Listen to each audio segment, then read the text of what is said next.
We're all grumpy old men, I believe.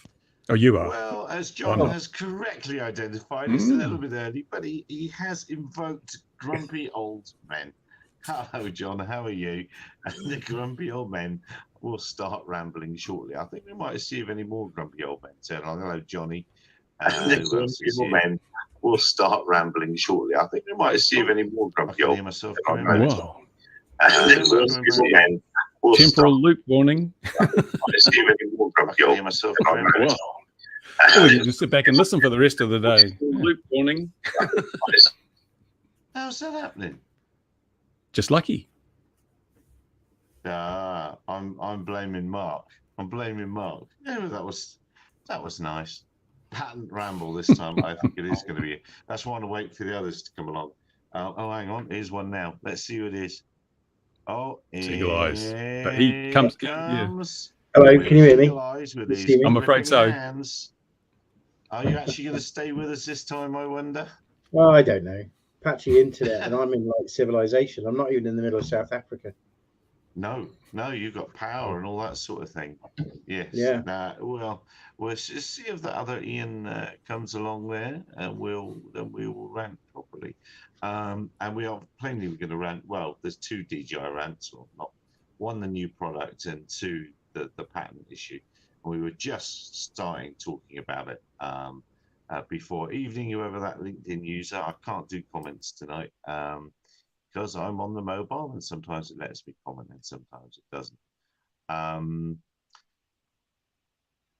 But in a nutshell, Bell Textron have won. Hello, Mac. Have won a court case in their hometown with the home judge, with the home people, for very, very, in my humble opinion, very, very spurious patents, which I think were from 2019, if memory serves, and they show stuff that a 3DR Solo was capable of doing in 2014, and that stuff would include an accurate position hold, holding position on moving targets, so follow me, the use of vision sensors. And there was one more. I've forgotten what that one more was, but there was one more. So as somebody in another forum said to my post, you mean mostly stuff birds can do, which I thought was a very good, a very, very good synopsis of that patent. But they've won anyway. And DJI, I reckon DJI have made that $275 million US that they had to pay out today in the sales of the Mavic 3 Pro already. Circle mode, that was it, John. That was it. Circle mode. So they probably made their money back already. But if you were a blue UAS operator or and it's just on the cusp of the AUVSI show that they've done this, and of course they've got their green UAS scheme for all those that are miffed that they can't get into the blue UAS scheme, and they're rolling that out big time at this show. But anywhere, any American operator or any American manufacturer could potentially fall foul of the same lawsuit in Texas, at least. And I'm pretty sure a few of those blue UAS operators couldn't afford $275 million. I don't know. What's everyone's take on this? I think $250 million sounds better than 275 million, even though it's less. It sounds like a bigger number, doesn't it? But yeah, I'm surprised to see that they prevailed in that action, because patents are not to protect ideas, they're to protect implementations of ideas. You know, like I can't patent the fact that if I push two hydrogen atoms together under intense pressure in a plasma form, they will fuse and generate energy. I can't patent that, because that's just what happens. If I build a machine that does it, I can patent the machine and the way that machine works, but I can't patent the idea of fusion. And so what we've got is these people seem to have patented the idea of following a moving vehicle. That's just an idea. It's the implementation. It's how you implement that idea that is patentable. And the way I see it is that the way DJI have implemented that doesn't seem to tally with what's in the patent in any way. So it's like it's almost like this whole xenophobia thing. Oh, China's spying on us, or Chinese companies are bad. Let's ban Huawei. Let's ban DJI. It's like it's now moved into the courts. And I noticed it was a jury decision, which is very interesting. So the jury will be people off the street that have been hauled in. They've been lectured to by two lawyers, and obviously the one, you know, for the patent holder was a better lecturer than the one for DJI. And then we've got a judge who's obviously patriotic to the end, advising and directing the jury on how to take the stuff they've heard, and a jury that's also patriotic and they've heard that China's drones are spying on us. And so I think it's more of a political decision than actually one based on the merits of the evidence. Yeah. It just strikes me as nonsense. The longer I live, the less I understand the world. That is for certain. I do not understand how anyone can patent anything that's been demonstrated before by several projects. I think even Microcopter had a circle, and it certainly had an accurate position hold. Prior art. Prior art, yeah, that's years ago. I think I stopped watching on YouTube. Okay, LinkedIn user. Okay, fair enough. Like the Whopper trademark in the UFC, but refused registration and confirmed in court in Australia. I don't know that one, Tim.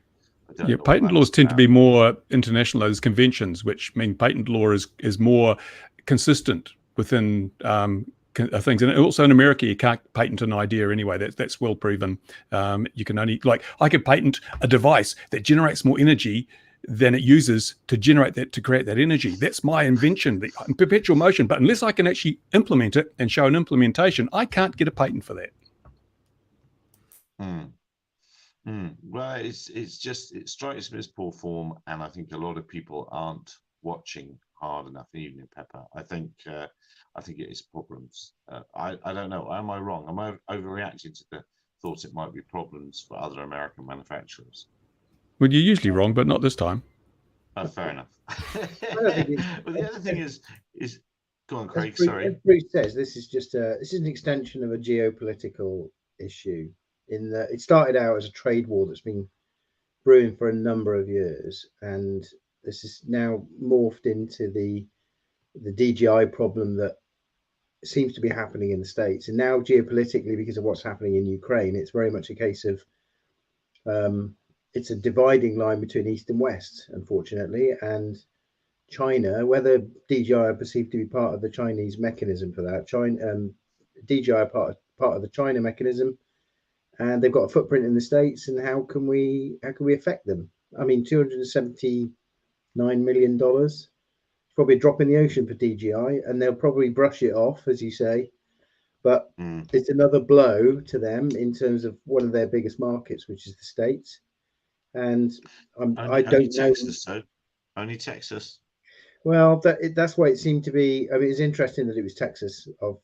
It could have been Texas or Florida, and that's probably a controversial statement in itself because I don't live in the States. But if there are any people watching, they might agree or disagree with me in that sense. But it was very limited in its focus. It was in a single state in the States, and it was a significant amount of money. But what does it mean in the grand scheme of things? Probably very little. Well, it just depends if they choose. Well, we'll find out if it's political if they choose to follow suit with other companies. If they pull Skydio, the Vision Sensors one, that's Skydio's reason for being, is the Vision Sensors. So if they pull them in as well, and I wouldn't mind betting that Florida will have seen this and think, oh yeah, we'll do that as well, and then it will be triple. Another thing to look at too is I'm not sure exactly what that $250 million covered, but it probably doesn't grant a future license to use that technology. It's just probably recovering losses to date. So will that company give DJI a license to use the technology, or will DJI have to remove that functionality from the drones it sells in Texas? Well, I reckon they'll be after licensing, because let's face it, the helicopter world. Sorry, Michael, jumping after this. The Bell Textron are in. This was in their. Probably members of the jury have family that work at Bell Textron in Texas, so it was at home. This was our local town jurisdiction. But unless you come up with some really fabulous advanced air mobility products, let's say that already does work, there aren't that many helicopters being sold in the world. Okay, wars are on now, so that's good. That's helping. But they're in a very dodgy position. If they can, every single urban air mobility machine will have to buy the use or license the use if it's allowed to follow through. I'm rambling. I just see huge implications, but it should be struck down. What can patents be struck down for? Like, that's nonsense. But sure. The problem is it's driven by the anti-China thing, which is, you know, quite clear, that geopolitical thing. That's the driving force. But wouldn't it be funny if DJI just showed up with a 3D 3DR and went, this was doing it back in 2014. This was already going on. Or can you make up something and just go, oh yeah, the patent I'm going to file today covers 20 years ago or 10 years ago. It's interesting. You've got to prove that you first came up with the idea. But the thing is, this patent battles are always a battle of checkbooks. Whoever has the most money generally wins, because DJI can appeal this. It goes back to court. And then if they lose, if they win, then Textron will appeal it. It's just basically keeping lawyers in the lifestyle to which they've become accustomed. There's no protection from a patent if you can't afford to back it up with a lot of money. And that's what I mean. So you can imagine if DJI go, right, this was issued on this date, all they've got to do is get a drone that could do all this before that and go, actually, this was already going on. Your patent is invalid because it's not even our drone was doing it, but this drone was. And therefore, we don't believe your patent stands, and it means nothing because the industry has been doing it for years. Yeah, yeah, and John's mentioning the no coaxial props, and of course that's was that Nordic Unmanned? I can't remember now. I think it was. Who have the the coaxial prop pattern, so they say. But I don't. I don't understand it. So many things I don't understand in the world, and patents is absolutely one of them. And I think they picked the wrong fight with DJI. Because I think DJI might have a similar amount of money to Bell Textron. They certainly don't have the overhead. If not more. Yeah. They don't have the overheads. Well, they must have had a lot of money. They hired Edvard Munch to do the front of the new Mavic. Yes. The new Mavic is a nice thing. I think it looks nice, and it just looks like progression. Nordic Unmanned. Yes, it is. And John, you're exactly right. It is going tits up. They've just lost their CEO, etc., I think. Really? Great use of English. Yeah, I know it's not your first language, John. You got the vernacular off well there. It's what did I want to say? I don't know. Oh yes, that thing does look nice. Are we all rushing out to buy one? Now, Craig's not going to go and get a fleet of them for training for your company and all that sort of a thing. We operate services as well, but that seems to me, having had a look at the product, and I'll just make a reference here about the stacking more and more cameras on the front seems a bit reminiscent of the Gillette. Let's try and get as many razor blades on a man's razor as possible. It's a bit like my smartphone's now got six cameras on it, 5 on the back and 1 on the front. And I'll freely admit I don't understand what all of them actually do. But then in drone world, in this case, I've had a look at the tech spec today just to try and understand what the cameras do. And it's clearly got some really useful, but it's got Hasselblad on there, which is a very, very top end camera. But I don't think they bought Hasselblad, didn't they? Yeah, they did. But they still retain the name, obviously, because it's quite a prestigious brand. I would imagine that a lot of our future students, in terms of training, will probably buy the system because it looks like it's a nice system. It's a typical DJI product. It's well produced. It looks slick and operates and is reliable. So I think it's going to sell in leaps and bounds, I reckon.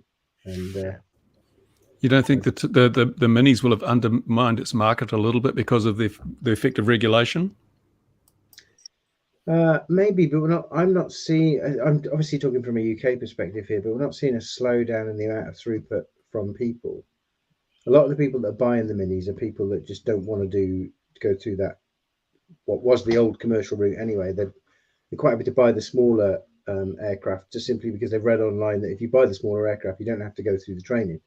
But there's still a throughput of people wanting to use them for for use cases that are appropriate to the cameras involved. The minis are very capable, clearly, but the Mavic series, the Pro, the Enterprise series particularly, are really capable. And if you are using them for any form of commercial type activity, then you'll want to step up into that space. And that's why I think DJI they've structured the Enterprise seam accordingly, is because they know that people will want to step up.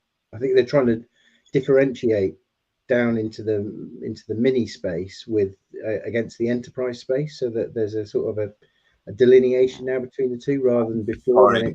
One quick question: how on your rationale enters the support on the SDK? Because basically the difference between enterprise and commercial these days is mostly the SDK availability for the drone, and they also released the SDK for the Mini 3 and Mini 3 Pro.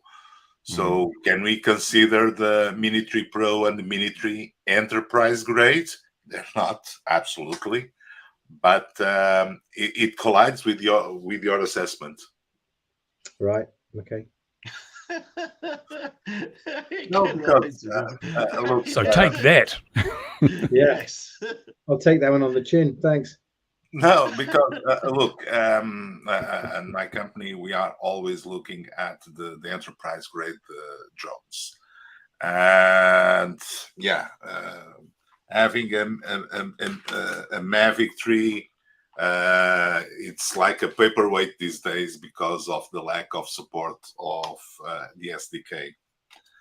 And to great surprise, the Mini 3 Pro got support. So I expect all the leeches of the world and all the drone bases and everything to come up rushing to support this little fellow. And for many things, I'm not saying for enterprise grade orthophotogrammetry or something like that, but for many things, this is adequate / good enough. So I really fail to see their strategy these days. Today they messed up everything with the release of the support of the goggles for the Mavic 3, for the Mini 3 Pro.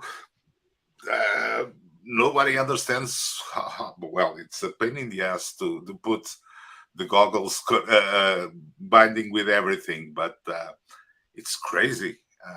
Their strategy these last few weeks has been, I don't understand. I would like to have a clear and separate way between the enterprise grade drones. Yeah, these are enterprise. Then IP58, IP59, global shutter cameras, the works, SDK support, but it's not. So they messed up a bit now. I don't understand. You've got some opinions on this, Louis. You've definitely got some opinions. Well, the SDK, having the SDK just unlocks so much for you. Yeah, absolutely. And I wouldn't touch a Mini 3, but now I would, because now I know it's got the SDK. So I never touched the Mini 3 because it made no sense. I've got a Mavic Pro 2, and that works with Litchi because of the SDK and everything. And it unlocks at times when you need just to be able to do stuff that you can't normally do with DJI Go app. And if maybe eventually they'll bring an SDK out for it, but I won't touch the new Mavic 3 because it just hasn't got the SDK. You want that access. No, sorry. Now you have two kinds of Mavic 3s. You have the normal Mavic 3s, and you have the Mavic 3s Enterprise. It's not the Pro. Mavic 3s are end of life, aren't they? They've got rid of the normal Mavic 3s. You have Mavic 3s that includes the standard, the classic, the Cines, and now the Pro. And then you have the Mavic 3 Enterprise, which is the Mavic 3 Enterprise and the Mavic 3 Enterprise Thermal. That's happened, John. So, yeah, but It's getting too confusing. I mean, are these new aircraft, are they C rated, by the way, just out of curiosity? That I was going to ask that if anyone's picked that up. well, this Sure. one is as a retrograde, but I suppose the others will be also. I believe they are. Which means And also- nothing here, of course. Which means And nothing in the remote UK ID as because well. we're just stupid and we just go, oh yeah, we just ignore that now. Yeah, yeah.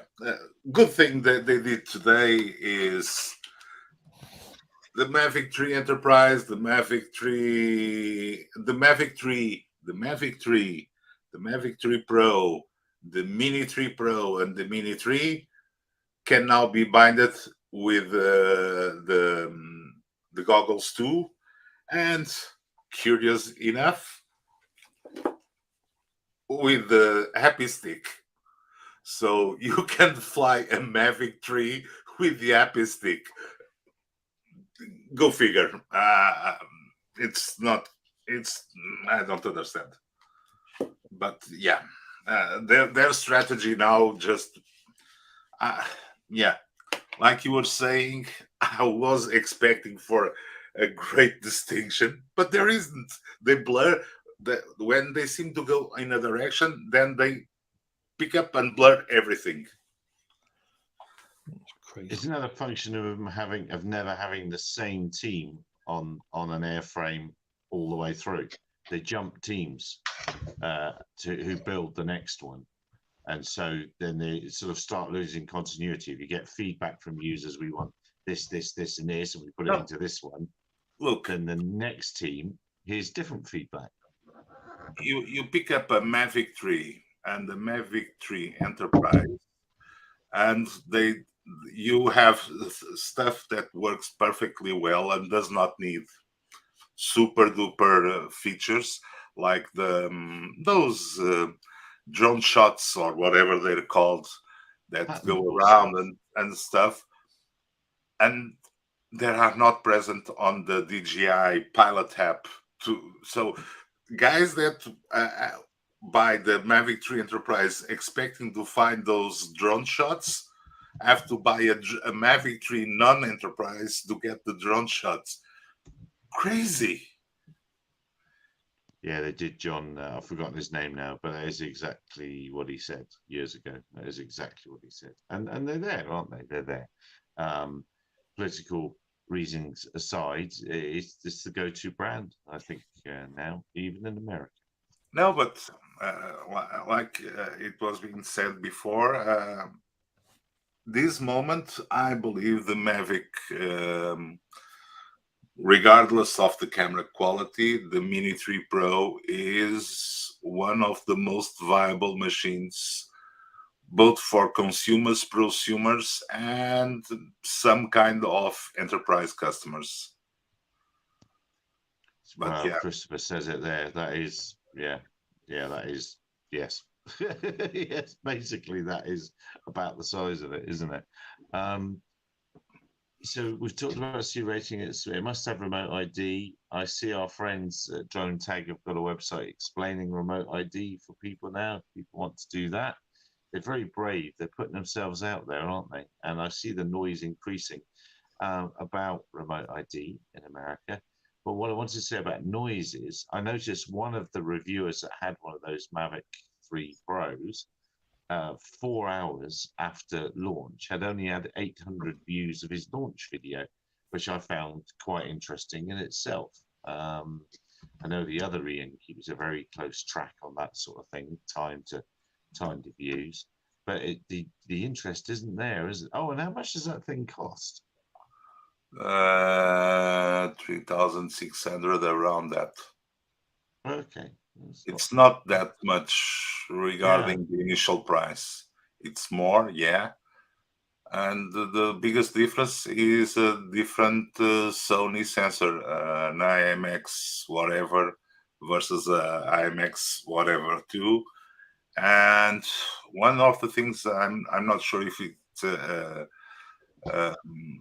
mistake on the specs, that can shoot at 5K 100 or 200 frames per second or something crazy like that. So I don't know. When I was looking through, and I thought it was also super interesting that I thought it was very interesting that they had the first person speaking in that promo. Was it the first? I think it was the first person speaking in that promo video was Chinese. that was a good stuff for you to everybody else, wasn't it? Yeah, here's the fact.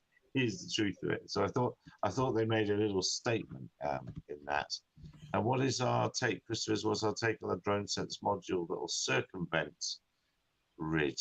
I'm not quite sure I understand what you mean. Does anybody know? Isn't that an add-on that implements remote ID? I believe that's what I saw. So well, it doesn't circumvent it, though, does it? It doesn't circumvent it. It just starts. It only circumvents for Jewish drones. There you go. There you go. So that's that. We've done the Mavic, right? That's gone. We've done the DJI thing. What about that? The do you remember patent? the price? Go on, mate. The patent? Yeah, we've done Yeah, that. we did that. Done that. Oh, Did that. come You're on. late to the party, man. Late to the party. I call it the vulture patent because the patent makes the same as a vulture did millions of years ago, which is circle a prey and Yes. keep position. Yeah, absolutely. Follow stuff. They definitely follow stuff. Yeah, I know. Network RID add-on. Oh, lordy. My take, if it's network RID add-on, my take, Christopher, is we do not want it. We do not want to encourage network remote ID. You don't even want broadcast remote ID. No, but well, that ship sailed, doesn't it? That ship No. has sailed. No, compliance is optional. No? Yeah, it's always optional. Here's the thing about any kind of RID. If they can force it on us, general aviation can suck it up and they can get it as well. If we end up with if we've got to have RID, then or any kind of EC, then manned aviation deserves to step up to the game as well for safety. And as Bruce has, come up with his ADSB receiver, so it can alert to operators. This, we can see them. It's better for us to see them because we have to take avoiding action. In all the rules, we are the lowest form of scum in the air. We have to take avoiding action at all times to avoid manned aviation. But they should make themselves more visible to us, not us to them or anyone else. Because for us to avoid them, we have to be able to see them. We can hear them. But if they're flying low or doing tree hopping or anything like that, it's harder to hear them. We need a better way to see them. And that better way is simple to do. It is the most easiest thing to do. Make manned aviation, all of them, don't matter if it's a paramotor, a glider, a Cessna, a helicopter, doesn't matter. If it carries a human, it has a DSB, and that's it. And then we have a receiver, we can see them, and we can avoid them. It is so easy, it's unbelievable. But all national aviation authorities have got their thumbs so far at the backsides, they can't see a basic solution, which is astounding for safety. It really, and as you can tell, I'm on a rant. He's on a rant. But also remember that manned aviation doesn't even need an AV-band radio in Class G airspace in most countries. That's correct, yeah. And I mean, really, from a safety point of view, there's many other things because, other than Canadian policemen hitting their own Canadian police aircraft, there's been very, very few real instances of the coming meeting of minds, meeting of plastic and metal. But there's been plenty of, I don't know, let's pin the tail on a donkey of, let's say 2010 was the start of the modern drone era, just for argument's sake. Okay. In the last 13 years, there have been plenty of GA deaths that have been completely avoidable through basic safety stuff. Yeah, they just haven't been doing. So come on, let's get that together first. If the glider community can do FLAM, what's wrong with generate aviation using ADSB? Yeah, it's about broad acceptance, isn't it? Because to come back to Mark's point, I mean, the CEA is can see where the future is going, because ultimately in the future, at some point in the future, whether it's in a couple of years or whether it's in 10, 15 or 20 years, all flying entities will have to have some form of ADS-B or equivalent so that we can see the all-informed picture. Right now, as Bruce has pointed out, you don't need, if you're you can be flying around in a Piper Cub or a Cessna 172, and you don't need a transponder, you don't even need a radio, as long as you stay in Class G airspace.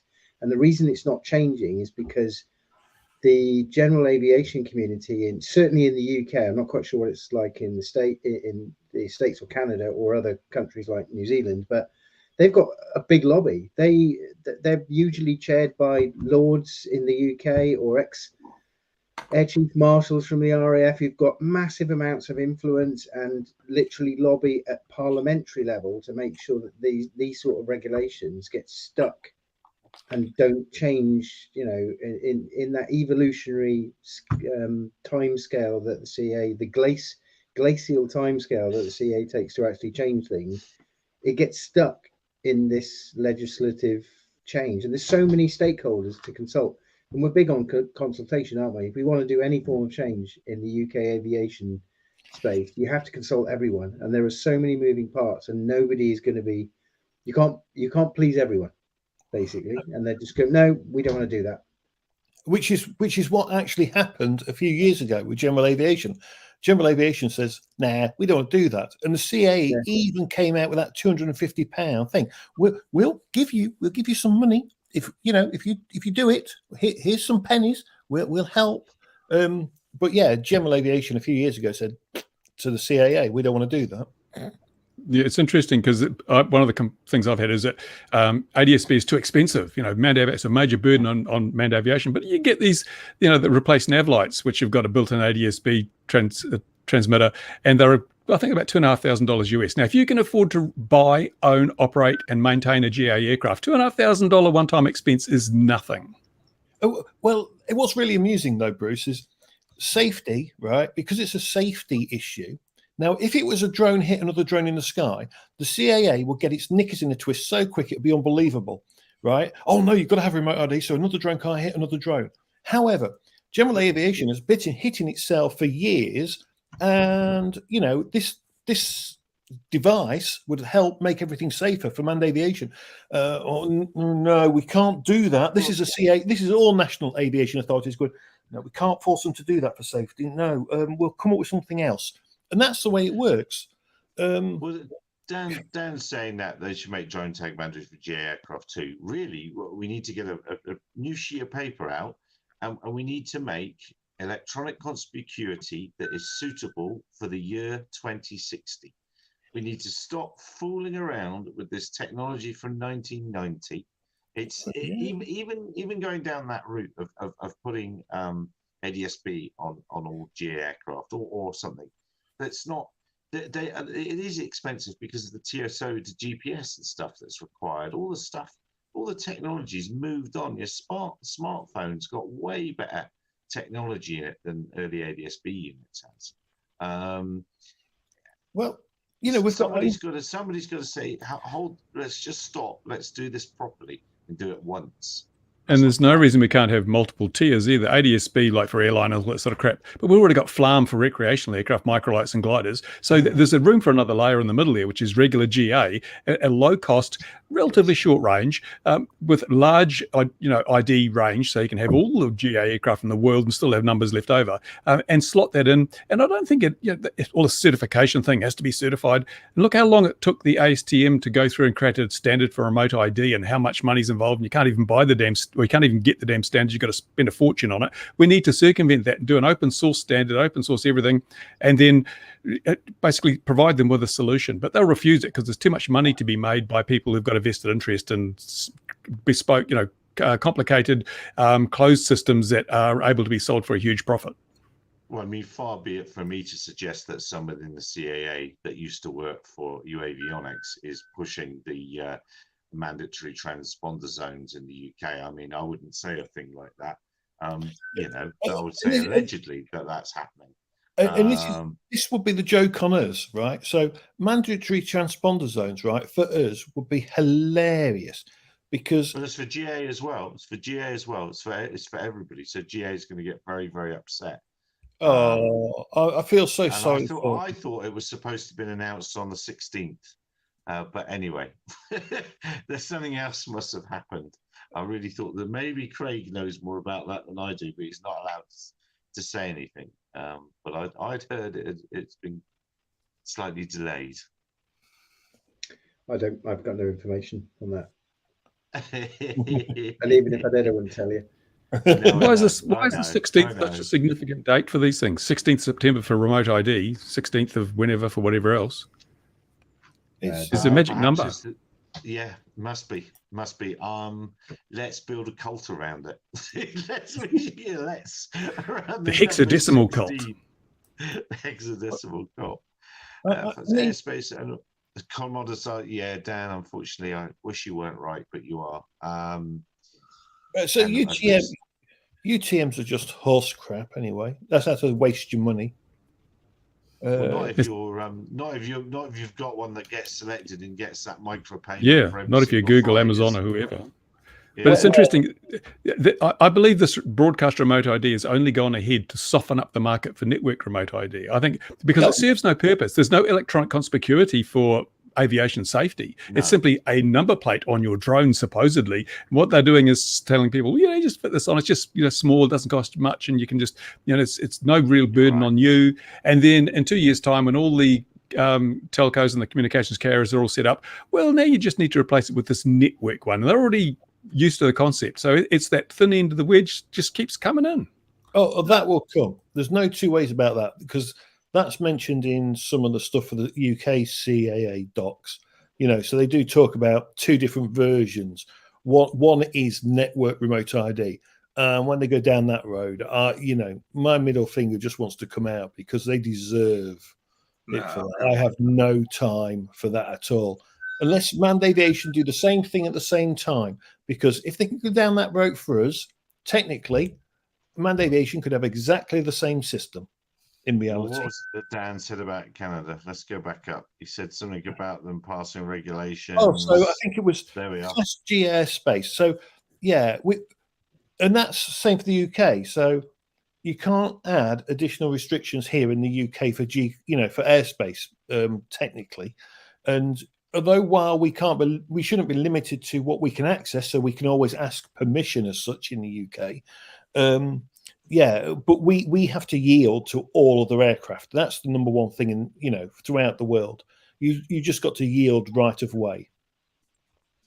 So Cool Cat saying layered safety to keep FPV drones air safe. But FPV doesn't fly particularly.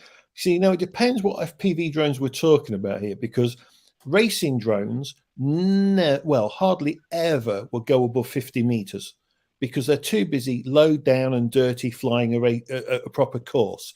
So FPV drones don't fly high, which is why in the UK, under Article 16, you can be in like a field that's completely secluded kind of thing. And, there can be 10 of you, but there should be one spotter. But if you're down and dirty and you're flying below tree height, and most drones are that are racing, why? If a helicopter or a plane is lower than a tree, it's already in trouble. It's already screwed. You being there makes no difference at all. Let me quote the New Zealand CAA. You never know when a helicopter may be flying overhead and have to perform an emergency auto-rotation into the area where you are flying. Therefore...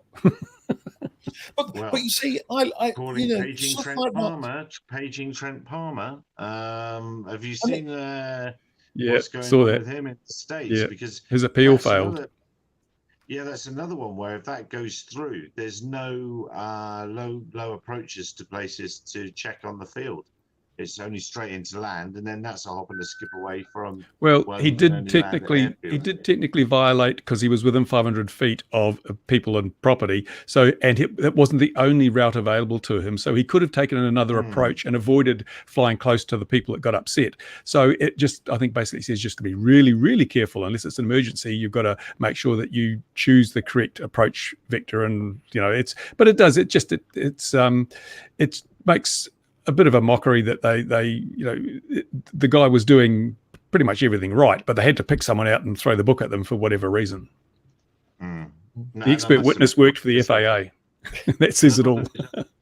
Videos, though, I mean, the low flying and stuff they do is pretty sketchy. You should really in that if you want to live to be an older person. You know. Well, there are what is it? There are no old wise No, there are old pilots and bold pilots. No old bald ones. That's not actually true, because there's a guy at our airfield who's old and bold, and he's still alive. He's had plenty of crashes, but I don't know how he's hung on for so long. Altitude Angels, Brandon, we like Altitude Angel because they've got a sensor-based solution that lets anybody fly in it. You don't have to notify. They're passive. It's a passive system. Yes. Yeah, there you go. Yes, yeah. But here's the hilarious thing, right? So Altitude Angel proved how good their system was.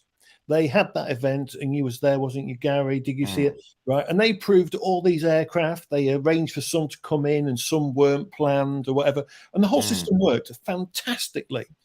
And RCA turned around and went, "Oh, BV loss. We're just going to kick it into the sandbox again." A bunch of there are words that escape me about RCAA. You know, someone just hasn't got the, and I'm going to get in trouble somewhere. I know I'm going to say something and they're going to come knocking on my door, aren't they? And they just haven't got the bottle to put the sign up, to sign the thing and say, do you know what? Altitude Angel, your system works. Anyone using your system under a new PDRA, we're happy for that to happen. And that's what needs to happen, not putting it into the bloody sandbox. They need to sit down, write the BV lost permission to fly in that corridor and have done with it, and open up the UK industry. But question for Johnny there. How is Ron? Yeah, Ron came out the field on Sunday. He was only there for a few minutes because he's still not too flash, but he's better than he was. So we're hoping to get him out, prop him up against the hangar, a bit of Velcro or maybe some Araldite against the hangar, keep him up there. And so he should be reappearing sometime in the future.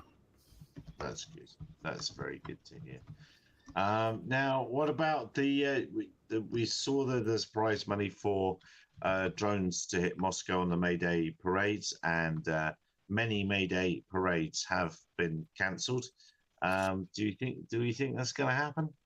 Did you see the footage of a drone flying in Red Square, a supposedly Ukrainian drone? It had no GPS or GPS failure, GLONASS failure. So obviously they've got anti-drone, counter-UAS facilities there, but it was flying around. You could see all the things. And then I see a drone with so many kilos of high explosive was found nearby. So people are giving it a go. Here's the thing. I reckon I could build a drone to do that. And I could probably launch it, from a good distance, because all you need is the batteries for it and a decent FC in it, and chuck it and walk away, and that's all you got to do. I didn't see that. Interesting OSD. So easy, right, Mark? But if it was that easy, everyone would do it, wouldn't they, Louis? Yeah, and I don't think dead reckoning is good enough for any significant distance from Red Square. Yeah, I think you're probably right there, Bruce. Oh, and they definitely have all the world's counter UAS systems on top of those buildings. They bought lots in there. So, but sure, I mean, that's a good way of testing whether your systems can. They have. Yeah, they have one of the best, don't they? If I remember correctly, the drone is really good. Yes.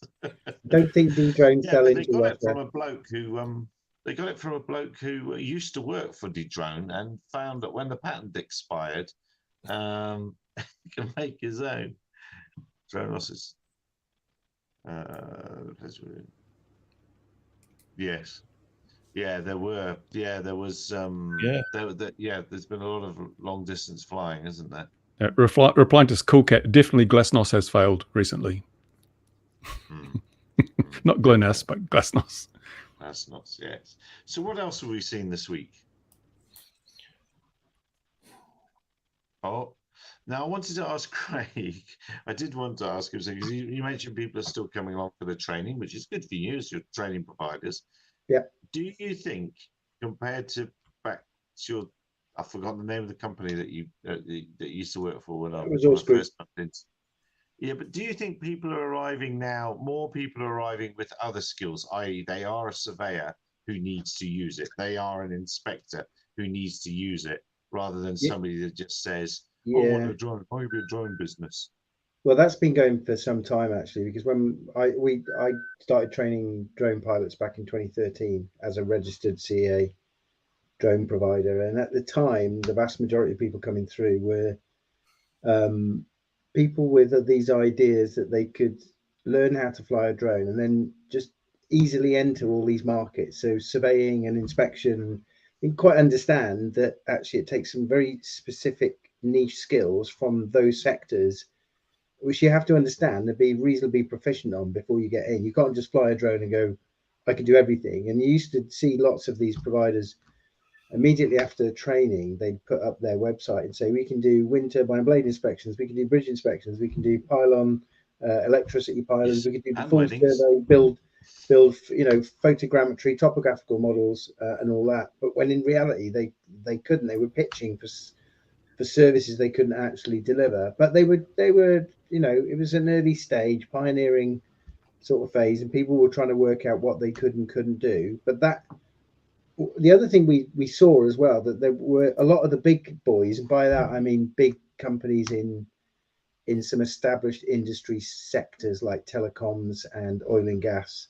Oil and gas not necessarily so, because they adopted much earlier than most, but a lot of the survey companies out there, big construction companies for instance, we approached them with the idea of, do you want an organic drone capability? And they had a little mothers meeting inside the company, and then came back with do you know what? I don't think we do. Let's just roll with it, see how the industry pans out, and we'll just use contractors. And then that perception changed over time, and then they started to. A good example of it was Network Rail. So for those who are watching and unfamiliar with Network Rail, they're basically the infrastructure company that deals with the rail network in the UK. So they don't have rolling stock, they just deal with the actual real estate for railways in the UK. And in 2014 they issued a UAV framework contract, and there were 4 companies awarded, one of which was Resource Group, and we were flying what was an Aztec Ascending Technologies Falcon 8 that became Intel. Now no longer around, but it was a good bit of kit for the time. We were flying in it for them because Network Rail had no appetite whatsoever to do their own organic capability. And now that changed within about 4 or 5 years, and now Network Rail do all of their own stuff. They've got an established network of drone pilots, they've got a drone manager, they've got lots of different systems operating, doing different use cases on the railway. They do still contract specialist sensors to come in and do things like LiDAR, but they do most of their stuff organically. And that is actually, that you see a lot of that now. We do a lot of closed courses where we'll go and deliver it on the site of a big industry name in a particular sector who want their drone pilots trained in-house, and we'll go and deliver a course to 10, 15, sometimes 20 of them. And that's just become more common because people are waking up to drone technology, because it's more evolved and mature now, isn't it? Back in the day when I first started flying, it was a Phantom 1, so this is 10 years ago, and you look at the comparison of the Phantom 1 against the DJI systems that we've got now, and they're just in a different universe basically. Well, now because of these more mature systems, it's less of a risk for these big companies to go out and actually get this kit and build their own organic capability. It's, they've got the appetite to do it, so they're doing it basically. So the people coming through our courses are a mix of big companies on closed courses. We do a lot of emergency services, and that's the other thing as well, is we try to sell the concept of drone technology into a load of emergency services back in 2013. And 1 or 2 of them picked them up as a sort of a proof of concept, and then just said, yeah, thanks, no thanks. Now, the UK emergency services particularly, and I can see online that the US emergency services are pretty well adopted as well. But the UK emergency services, all of them, mainly the fire and rescue service and the police particularly, they've all adopted drone technology, and they're evolving. There's much more focus going into it. There are contracts coming out threatening BV loss concept project contracts to be released, which then suddenly get whipped back because they haven't really thought about the questions. But nevertheless, much more interest in the big organizations, which is good because it means that drone technology is much more accepted now in areas where it wasn't accepted. It was viewed with a lot of sort of suspicion, but it's slowly bedding in, which is great news for companies like us and others in the business across, the UK, the US, and other markets. So long may it continue. Definitely growing up. Definitely, like you can see it. I think that's the other thing is that the pace of, you only have to look online, and I'm referring to LinkedIn. I do a lot of work on LinkedIn because it's a business platform, but you only have to look at the amount of drone related traffic online and also the number of people who are in the market, who are in the industry. When I first started out, there was a handful of people. There were names that are quite well known now and have been in a while, but more and more people have been flooding into the industry because of the promise that it offers and have carved themselves a sort of a career out of nothing. They've switched from something else. It might be aviation, it might be something else, but they've come into the drone industry. They've carved themselves a niche and they're moving off, creating new businesses, creating new technologies, which is great because it's there's a real critical mass now, and we're on a pathway that can't be changed. We just have to help shape it in the right way and achieve all of our objectives in the right time. Yeah, no, well said. When it comes to critical masses, some of us are more critical than others. Well, absolutely. that may be the case, yeah. And who knew that buying the latest digital multimeter didn't turn you into an electronics engineer? Well, indeed. But that's the point, though, that people had this idea that they buy a drone, and it's particularly the COTS. So the Phantom one was really the first COTS drone that was able to commoditize drone technology, because before that, you could only really be in the industry if you knew how to build your own drone. You could literally get components from an RC shop and physically build it, which I thought was a great idea because it was the best way to get you to understand how your system worked. You built it yourself, you flew it yourself, you crashed it initially, and then you rebuilt it, and then went from there. And then you commoditized it, and then that lowered the barrier to entry to loads of people who thought, I know, I'll go and get a drone, and I'll be a surveyor, I'll be a infrastructure inspection engineer, without realizing what it actually entails. Yes. And a lot of companies, certainly in the UK, there were a lot of companies in the sort of 2014, 15, 16 period who went through that training and unfortunately didn't really get off the ground, so to speak. No pun intended. They couldn't get any traction in the marketplace because they didn't have those skills, and a lot of them simply closed their businesses down and moved back into what they were doing previously. And some have come back in now that, once they learned the lessons, but a lot of them failed and didn't come back in. So that's just natural wastage, I guess. I think the drone industry has done wonderful things for the tree surgeons and crane hire businesses. Yeah. I'm sat on a really, speaking of those early days, I'm sat on a really good email. I don't know how to anonymize it sufficiently about the goings on at Precision Hawk over many years and what really happened. And that's a really good example of a company that really overpromised and undersold in the early days. They really did. And it's all come crashing to an end now. But that immediately when you mentioned the early days and height, that's what my head went to with them as well. Precision Hawk, and it. Go on, Mark. I was going to say, actually, Craig, what's really interesting as well, I totally agree with Craig that, back in the day when you had to build your own aircraft, the DJI F450 frames and stuff like that, and the 550s, carry a GoPro before the early stuff came along.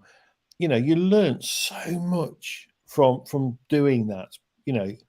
It was such a good teacher. It's a shame people don't do more of that now. Buy a simple quadcopter frame, get an Arduino, get a cube, and just put it in there and learn setting up, because people would learn so much. It is it's a very valuable lesson.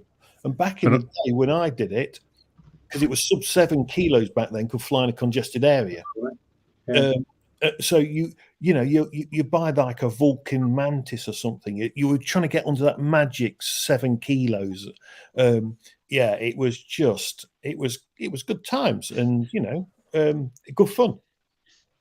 He's a nostalgia buff, isn't he? Yeah. The problem is though that you'd go to all that work, all that effort, build these things, refine them, tune them, and then DJI comes out with a Mini 3 and every man and his dog can do twice as good a job.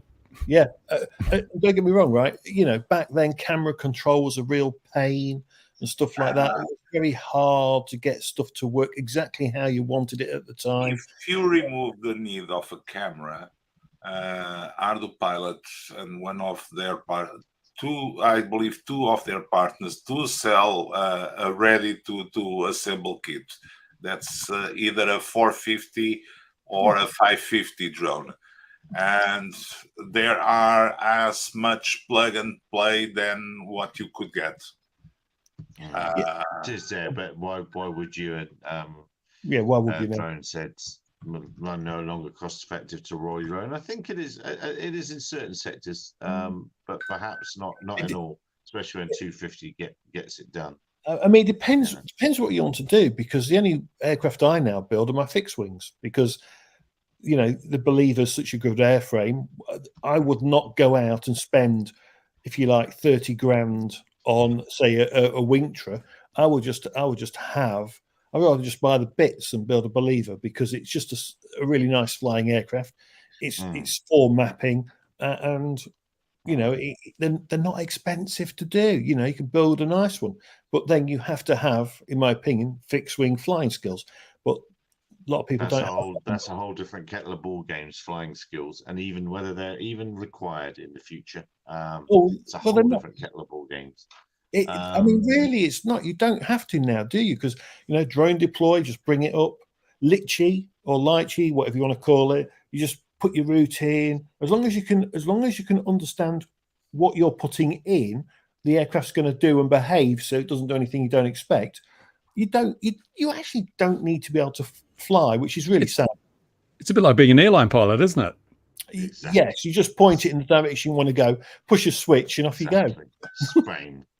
You're only there in case something breaks.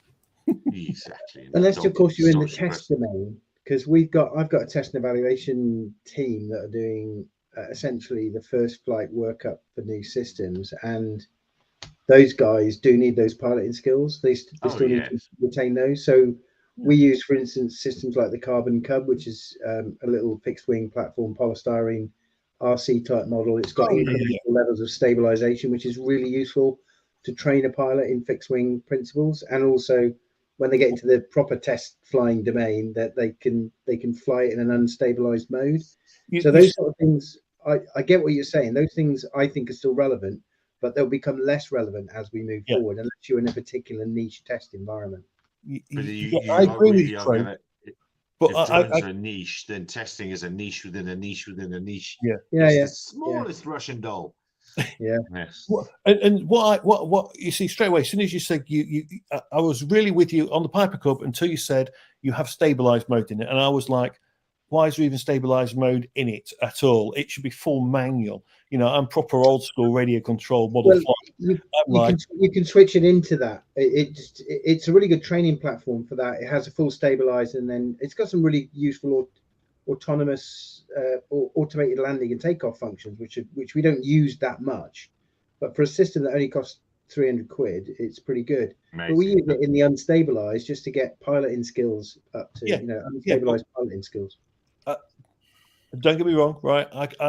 I'm 90% with you until you said it's stabilized, because I would never, in all my teachings of model flying, I've never used the stabilizer. Training wheels. They're training wheels, mate. You can get dependent on them if you use them too much, but they are a good way to get things going. Yeah, they are. I shouldn't really. I'm just very old school on the RC and grumpy. And grumpy, don't forget grumpy. But it's because one of the things when you're learning to fly a fixed wing is orientation. If you don't have to worry about anything, you can just learn it step by step. You leave it all stabilized, but then you learn that the controls are backwards when it's flying towards you. So then you can, once you've learned that, then you can start reducing the stabilization. And it's a good way to do it. But as far as fixed wing flying goes, I think simulator is the key thing. You see, I can't fly. Yeah, we use a simulator. All day long in all weather. I can't Even fly down on the them. pub. I will crash on a sim time after time. Maybe you need gyros on your sim. Yes.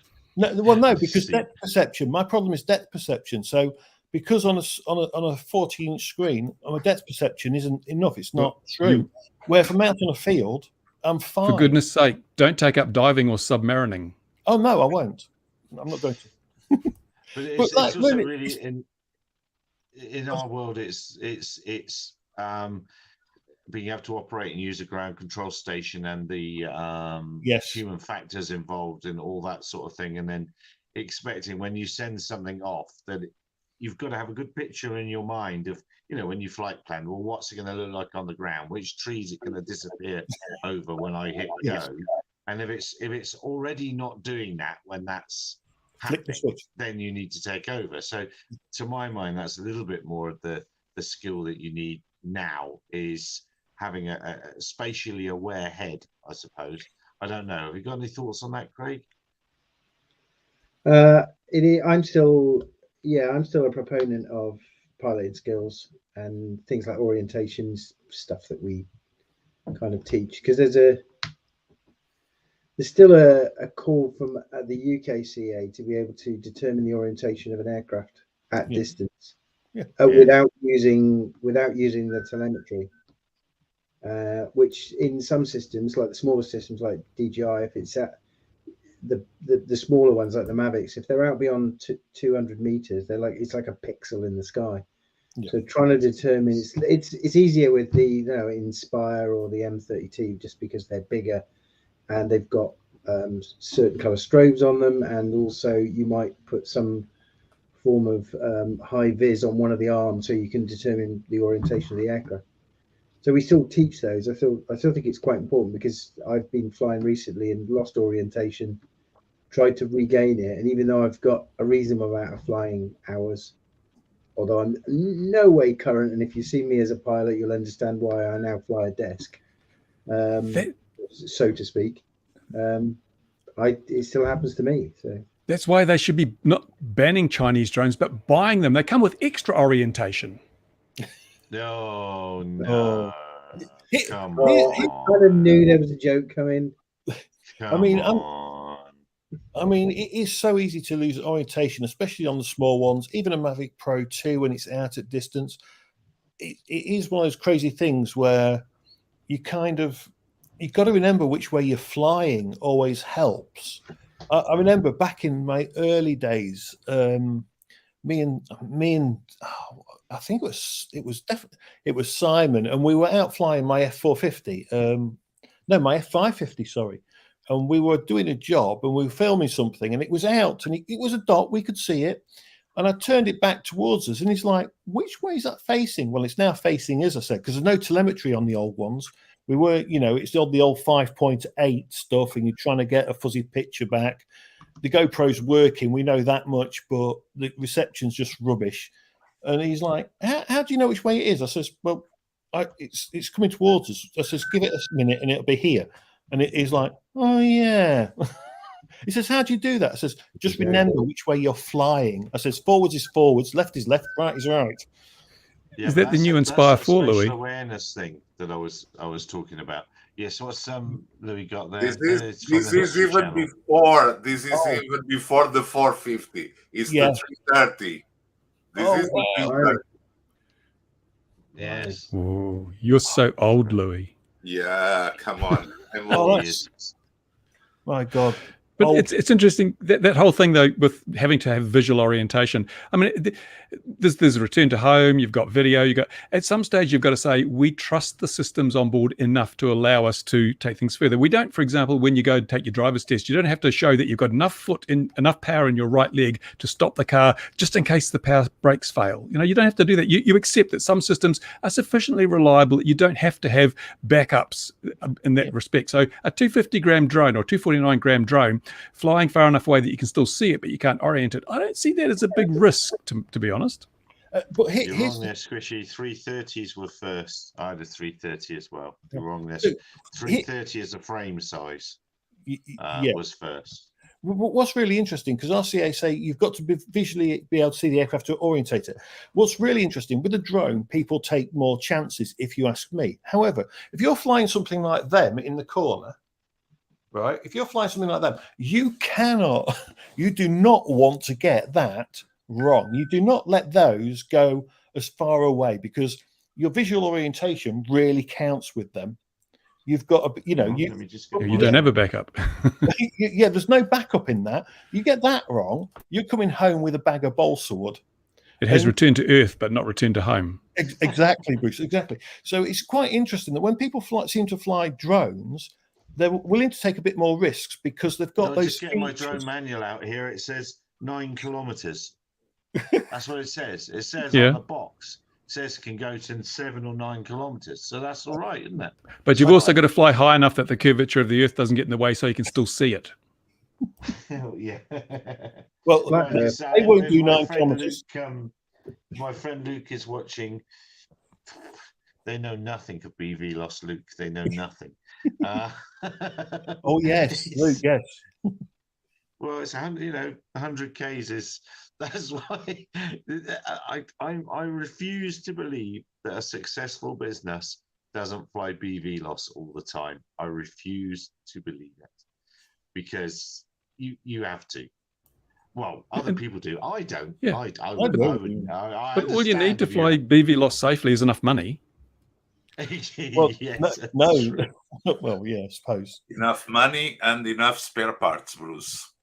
And ignore the regulators. Who doesn't? No. Always following with the regulators. Always with the regulations by your side. Yeah. By your side. Just getting ahead of them. As long as you're ahead of them and staying out of their way so they haven't seen you. Or behind them so they don't see you. Yes. Let's be honest. There's some damn good advice in those regulations. How about SpaceX Super Heavies? Just a big drone. Yeah, and that was successful. It was a rapid, unscheduled disassembly, but it was amazing. But did you see that the FAA is happy to let that sort of thing go on, but they won't let you fly a toy drone in some places? And when you look at the risks, because you see that follow-up report that there was particulate matter falling on houses and all sorts of things after that went bang. Was it? Did it really? Yeah. Wow. Stuff did fall out of the sky. I mean, but then there's that satellite that came back to Earth, and there was last week Bruce said it was 1 in 2,500 chance of it smacking someone. Yeah, and that was from the Daily Mail. I'd know. That was the sun thing. The caravan is at the end of the runway, and the chaps in the caravan at the end of the runway in Chivner and whatever year it was were drinking coffee and looking at porn as they do. And we got a signal to say, look out for the bits of that shuttle that came down. Everyone had to start looking for the one that was it Challenger, the first one. They reckoned all the bit, look out for bits of Challenger. And he heard it for the reason I mentioned the caravan, Craig, is because he heard it had gone off on Radio 1, because he, of course, listening to that. And then the signal came in a little bit later. Yeah. But we've had Skylab, we've had all sorts of bits of space junk falling out of the sky. No one seems to care too much about that. Yeah, we went to Beer Head. I remember my parents taking me to where that hit Australia, didn't I? I thought it was very accurate. Accurate. Landed in the outback. Yes. I think it's partially because in terms of risk, nobody that I'm aware of has been killed or even injured by falling man-made debris from orbit. So it's deemed to be a very, very low risk, almost a negligible risk. It was very close, though. I saw someone was lying on a bed and they got up and then a piece of rock came through the roof and hit the pillow, apparently. I saw that picture on online somewhere. I'm sure it wasn't faked. And then there was the guy with the parachute and the little stone that shot past him, which she thought was a meteor, but it was probably just a bit of gravel that fell out of the plane. Blue ice. That's no good, is it, when people are chucking gravel at you out of the plane?